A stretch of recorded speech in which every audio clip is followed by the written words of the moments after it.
Thanks, everyone. This is Reverend Ruth on Starry Bar with Angel Healing Ministries. But this is Christmas Day, and we are here on Christmas Day and Christmas Eve. We are coming from the home, my home. Unfortunately, our family got hit with COVID this year, so I'm getting off. I got off quarantine a couple days ago, and right now everyone else is in their room. There's me just in the living room, and I'm gonna do this video while everyone else is resting and getting what they need.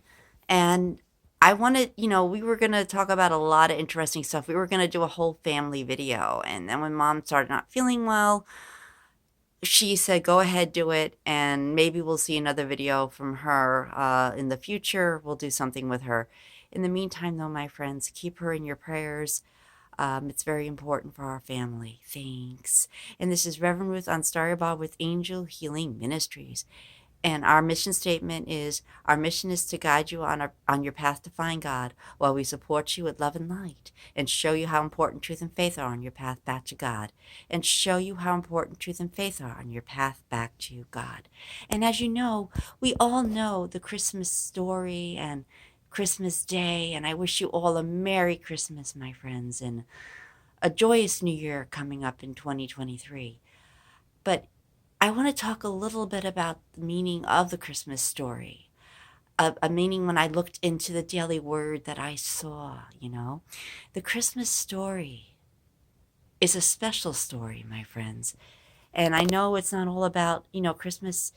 A lot of people love the toys and the lights and all that other stuff and everything. And it's all amazing stuff. And Santa Claus is all amazing. But what the truest meaning of Christmas is that one of the reasons that we celebrate Christmas is because of the Christ child. And the Christ is an important thing, and that story is just an incredible story.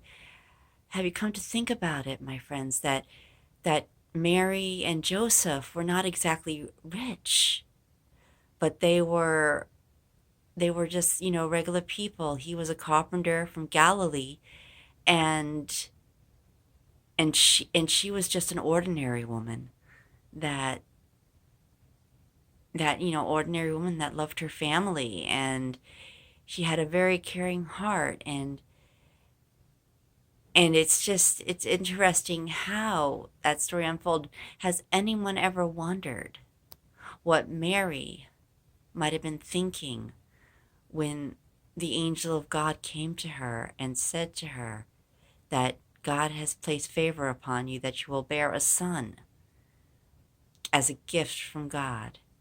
And that may not be the exact way the Bible verse goes, but but that is but that's basically it's what it is. It's Mary. An angel came to Mary and told her that she was going to be born a son. At first, I don't believe she believed it, but there's a song called "Breath of Heaven" by Amy Grant, and the song touches on what was going on in her own mind, in her own thoughts, when she was chosen to be the mother of the Christ child.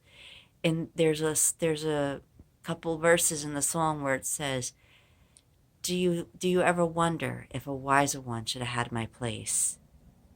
And that's the way she thought. And then the next line was, "But I give you all that I have. I give you all that I have as her gift." And she is a blessed woman that's a nurturer and a and a care and a very good caregiver with full of lots and lots of love. And at first Joseph was probably surprised as well why God would choose him to be the father of this child.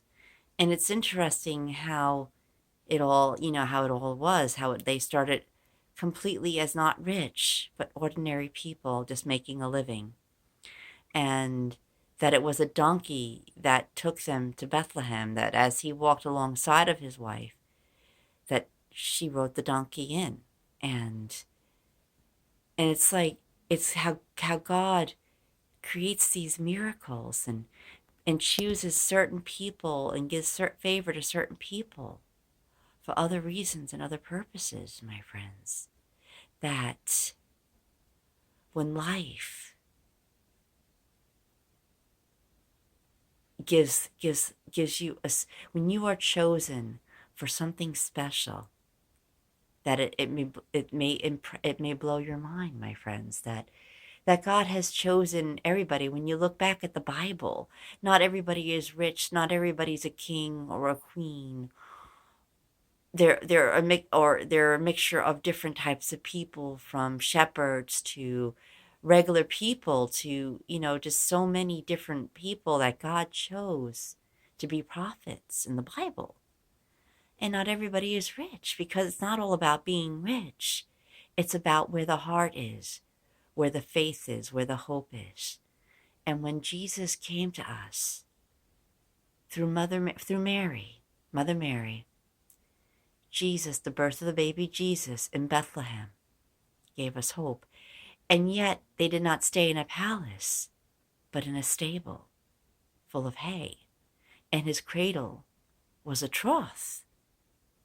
And he was born amongst the animals, the shepherds, the sheep, born about the sheep and the donkey and the cows, all the animals in the stable.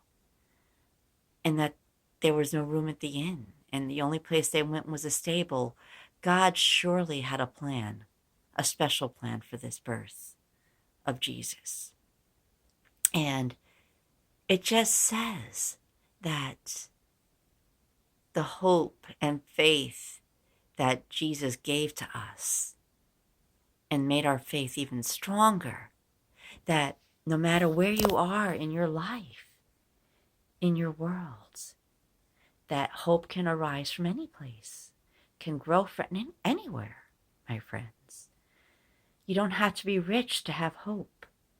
You don't have to be rich. It can happen for the rich, the poor, the white collar workers, the blue collar workers.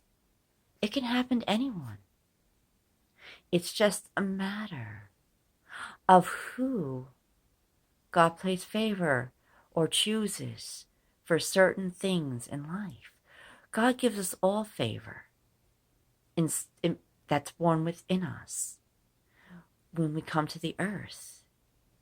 But only certain people are chosen for a plan that God would have in store, my friends.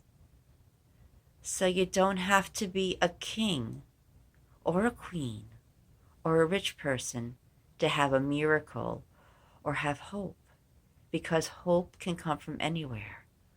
A stable, somewhere on the street, it can just appear. It could happen anywhere. Hope can be found in the darkest of all places. Hope can be found in the lightest of all places.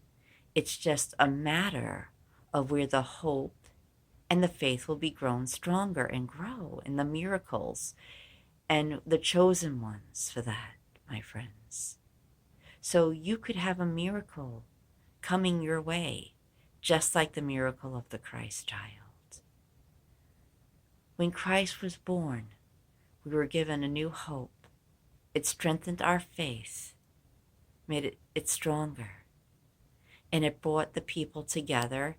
And some it worried, it concerned, and you know who that was. It was Herod, because he was concerned that this child would take the throne from him. But Jesus had no intention of having a castle. As he said, I believe in one of the Bible verses, the world is my kingdom. Heaven is my kingdom, where I came from.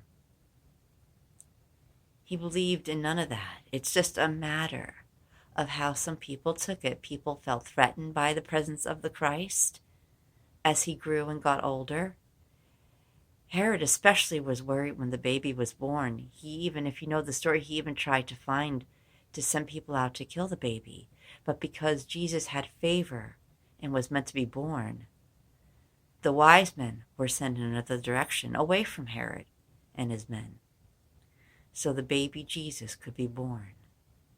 You see, When it's meant to be, my friends, when it's meant to happen in this world, God sees to it. Jesus' birth was meant to happen.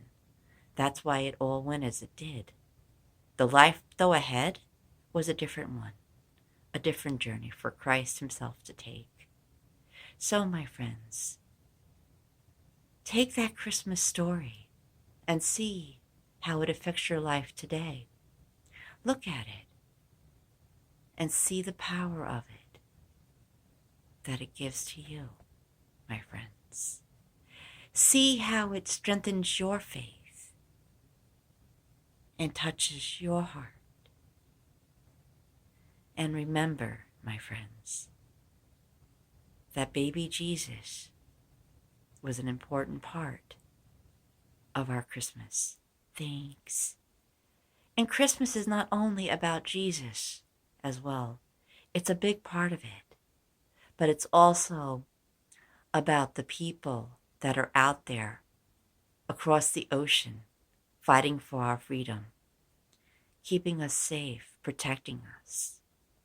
So we should honor them as well, because a lot of those people, men and women fighting across the oceans, will not come home for Christmas this year.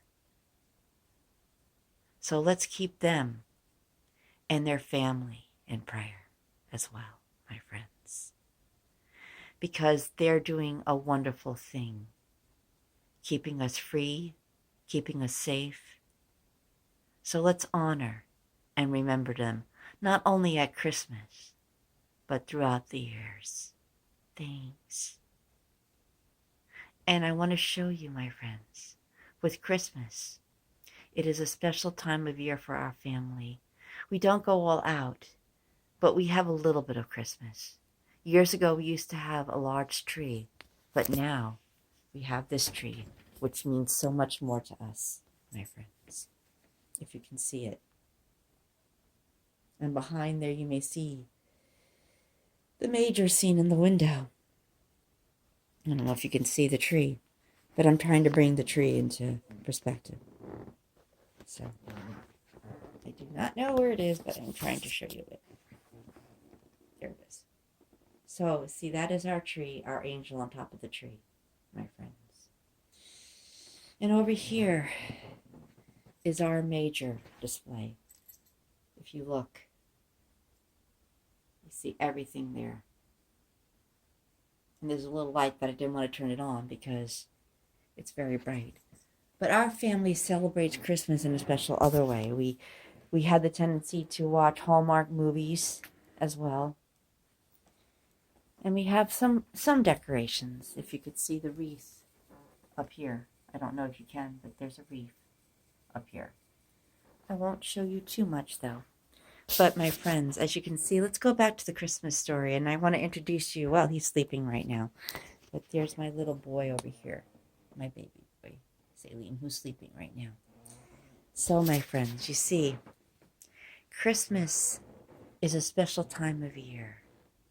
And we should remember this and keep Christmas alive within our hearts, my friends.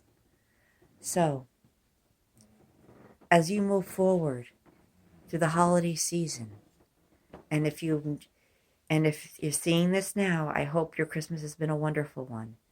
And there's still Epiphany is when the time that the wise men came. And this baby was so special that 3 wise men, 3 kings came from the east to see him. And the shepherds in the fields that came to see him. And the choir of angels that appeared to the shepherds while they were in the fields, as they sang of the joy of the babe being born on Christmas. And the wise men from the east saw the angels as they followed the star by night, the star that was presented to them by God himself. Thanks. We love you. Merry Christmas, one and all. And we wish you the best of all New Year's. Thank you. We love you. Namaste. And this is Reverend Ruth on Starry Bar with Angel Healing Ministries. But before you go, I want to say thank you and that I'm grateful to those of you that helped my family while we were going through COVID. Pastor Randy from K-Love, Jill and Charlie, Rick, Stu, Joanne and Mike. I thank thee. I thank you for all you've done for my family, for helping us heal, and for the gifts that the great things that you did for us, and Nikki, the great things that you did for us this time of COVID. Thanks. We love you. Namaste. And if you like this video, please click the like button and subscribe. And this is Reverend Ruth on Starry Bar with Angel Healing Ministries.